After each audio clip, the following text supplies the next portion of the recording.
Well, hey everybody, it's Kevbo Jones here with another episode of the wonderful world of baseball cards. It's time for the proverbial Project 2020 check-in. I have not done one of these videos in a couple of weeks. We're towards the end of the project here.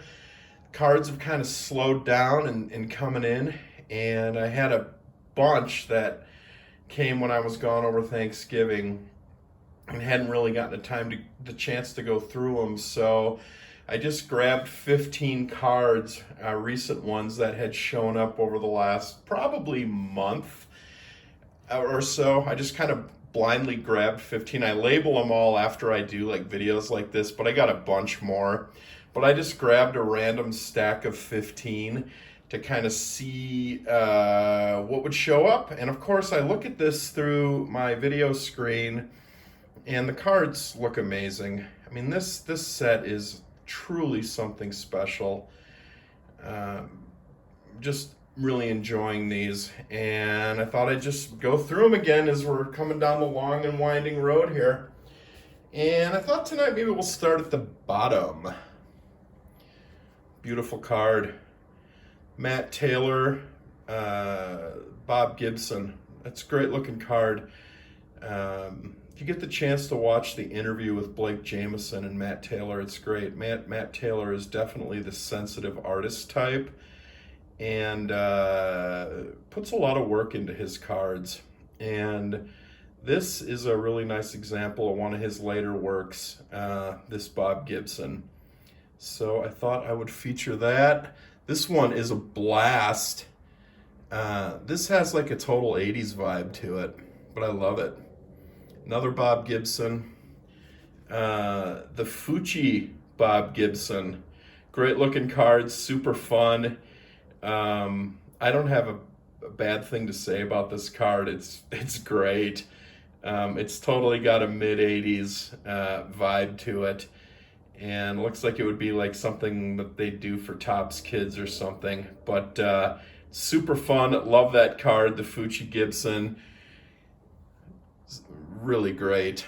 Here is the famous Mike Trout by Gregory Siff. Of course, I'm doing his artist run.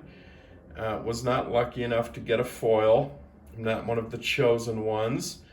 But it's actually a really great card. I think I'm going to get the Gregory Siff George Brett print. Because I feel like that's actually some pretty good art. Because when you go in on Siff's stuff, he does some really amazing things. And when I was looking at that Brett print, which was his first card, and knowing how he produced that card using actually the size of the card to make it, it's really cool. This is fun. Ermsey Frank Thomas. That's just some classic Ermsey there. Not much else to say about that. Well, that's pretty fun. Classic Ermsey Frank Thomas. Great card. This one I got from CRT Sports Cards, super cheap. And I'm going to get some of these bags. He sent these, I got 3 cards from him. This is an oldie but a goodie here. I think I paid $8 for this, which it's okay. I'm happy to get this card for $8. But he put it in this bag, and I asked him what it was. He says he uses the BCW team bags, and the cards fit really nicely in there. So I think I'm going to order some of those and get all of mine maybe into these BCW team bags. The famous Old Man Allen Griffey, that works really well. The Sophia Chang Mark McGuire. Not too much really to say about any of these at this point anymore. We've just come so far. That's a nice looking card. As I say in every video, the green and the yellow works really well together. This is a great card. This is one of F.Dot's better examples of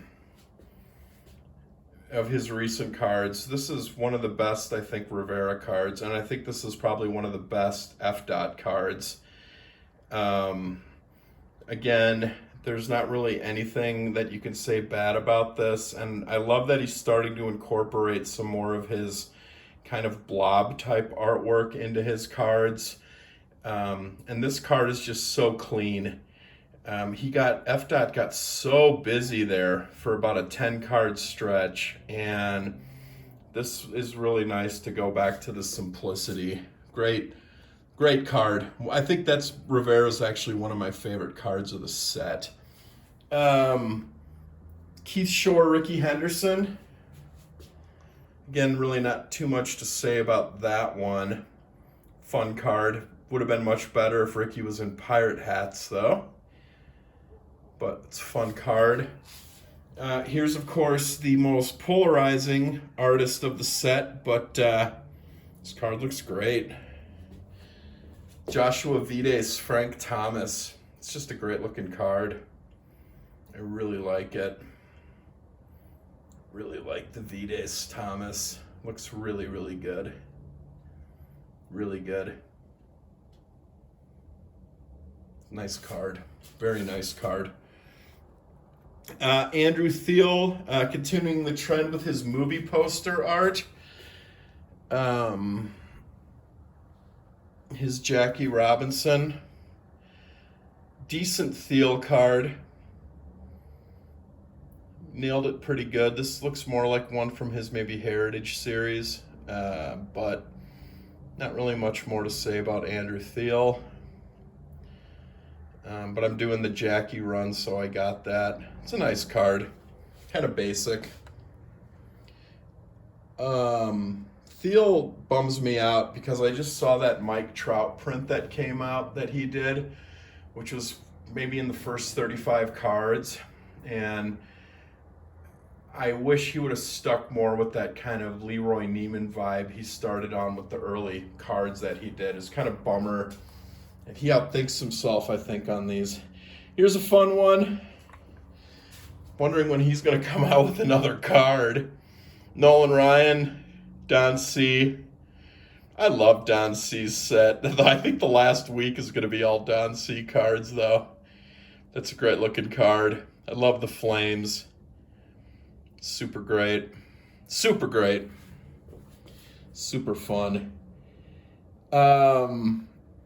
Naturel Willie Mays. Very nice, clean card. Super nice, clean card.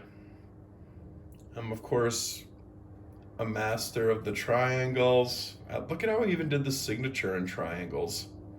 It's fantastic. Great card.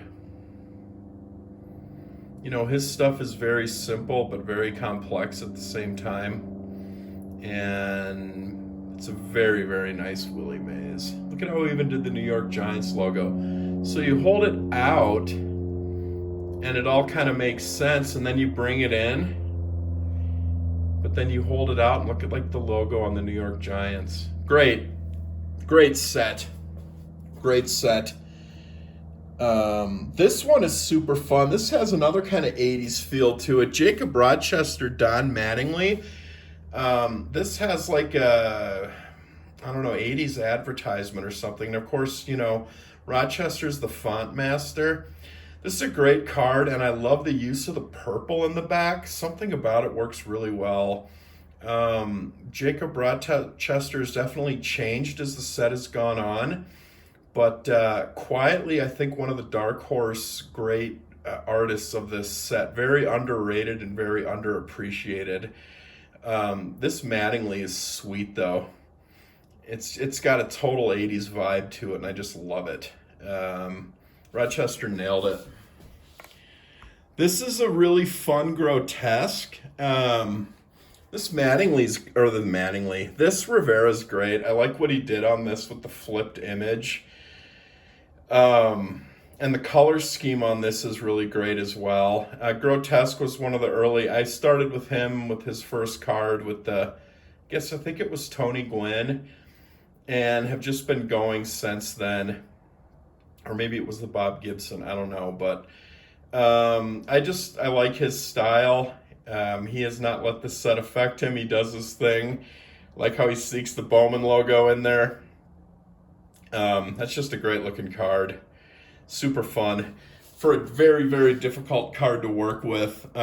Both of these are, this F dot and that grotesque are really nice examples. And then finally the Blake Jameson, George Brett, where he kind of gave a shout out to Gregory Siff's first George Brett of the set with his color scheme in the back. I do feel like there was a slight miss on this card in the fact that I'm not a fan of the white border on it.